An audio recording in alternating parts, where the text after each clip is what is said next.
आंखों में नमी और दिल में गहरा दर्द लिए आज पूरा देश उस दिग्गज को अलविदा कह रहा है, जिसकी मौजूदगी ने हिंदी सिनेमा को नई पहचान दी। बॉलीवुड के ही मैन धर्मेंद्र अब नहीं रहे। 89 साल की उम्र में उन्होंने अपनी अंतिम सांस ली और इसी के साथ ही भारतीय फिल्म जगत का एक सुनहरा अध्याय हमेशा के लिए खत्म हो गया, जहां ये सिर्फ एक अभिनेता का जाना नहीं बल्कि एक युग का विराम है। वो युग जिसने पर्दे पर मासूमियत, मर्दानगी और इंसानियत की नई परिभाषा लिखी। दरअसल 31 अक्टूबर को अचानक तबीयत बिगड़ने पर धर्मेंद्र को मुंबई के ब्रीच कैंडी अस्पताल में भर्ती कराया गया था। लगभग 2 हफ्ते इलाज चलने के बाद उन्हें 12 नवंबर की सुबह करीब 7:30 बजे डिस्चार्ज कर दिया गया और डॉक्टरों की निगरानी में घर पर ही इलाज जारी रहा। लेकिन किस्मत को शायद यही मंजूर था कि कुछ ही दिन बाद उनका स्वास्थ्य फिर ना संभल सका और आज उन्होंने दुनिया को अलविदा कह दिया, जहां अब पूरा परिवार सनी, बॉबी और हेमा मालिनी गहरे सदमे में है।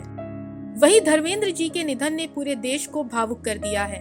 कई बॉलीवुड हस्तियों से लेकर दिग्गज राजनीतिज्ञ तक धर्मेंद्र जी को अपने अपने तरीके से याद कर भावभीनी श्रद्धांजलि अर्पित कर रहे हैं। प्रधानमंत्री नरेंद्र मोदी ने एक्स पर लिखा कि धर्मेंद्र जी का जाना भारतीय सिनेमा के एक युग का अंत है। उनका अभिनय दिल में उतर जाने वाला था और उनकी सादगी ने उन्हें लाखों लोगों के दिलों में खास जगह दी। पीएम मोदी ने उनके परिवार और प्रशंसकों के प्रति संवेदनाएं व्यक्त की। वहीं राष्ट्रपति द्रौपदी मुर्मू ने भी शोक जताते हुए कहा कि धर्मेंद्र का निधन भारतीय सिनेमा की बड़ी क्षति है। उनका शानदार करियर और अद्भुत विरासत आने वाली पीढ़ियों को प्रेरित करेगी।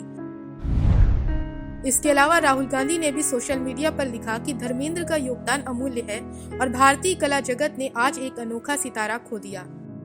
वहीं धर्म पाजी ने अपनी फिल्मी करियर में जो भी किरदार निभाए वो आज भी दर्शकों के जहन में बसे हुए हैं।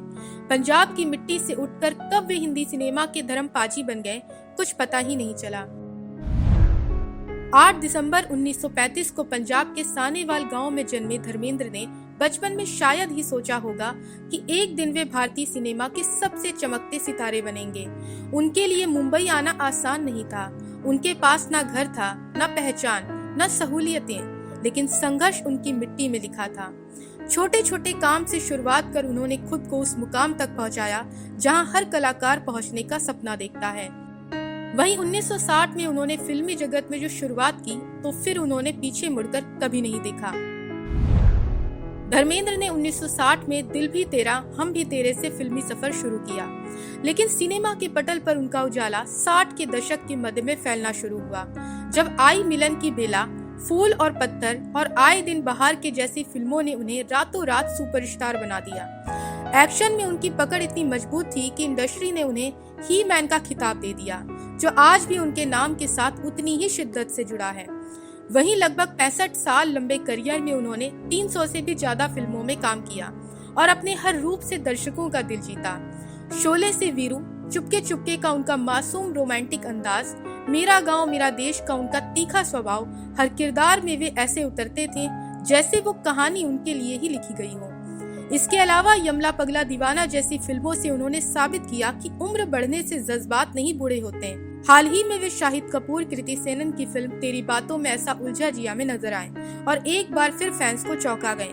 अब उनका आखिरी काम होगा अगस्त्य नंदा की फिल्म 21 में, जो 25 दिसंबर को रिलीज होने वाली है, जिसका ट्रेलर देखकर ही दर्शक भावुक हो गए थे। धर्मेंद्र जी सिर्फ पर्दे का नायक नहीं थे, बल्कि वे भारतीय सिनेमा की वो आत्मा थे जिसने लोगों के दिलों में खुशियां, आंसू और जज्बात बोए। ऐसे में अब जब उनका पार्थिव शरीर पंचतत्व में विलीन हुआ तो सिर्फ देओल परिवार ही नहीं बल्कि पूरा फिल्म उद्योग और देश भर के करोड़ों प्रशंसक भी रो पड़े। बहरहाल ही मैन भले ही इस दुनिया से चले गए हों, लेकिन उनकी मुस्कान, उनका अंदाज, उनकी विनम्रता और उनका स्टारडम सब आने वाले समय में प्रेरणा बनकर जीवित रहेगा। Bureau report, Punjab Kesari TV. हमसे जुड़े रहने के लिए हमारे YouTube चैनल को सब्सक्राइब करें और नई वीडियो की नोटिफिकेशन के लिए बेल आइकॉन को दबाएं।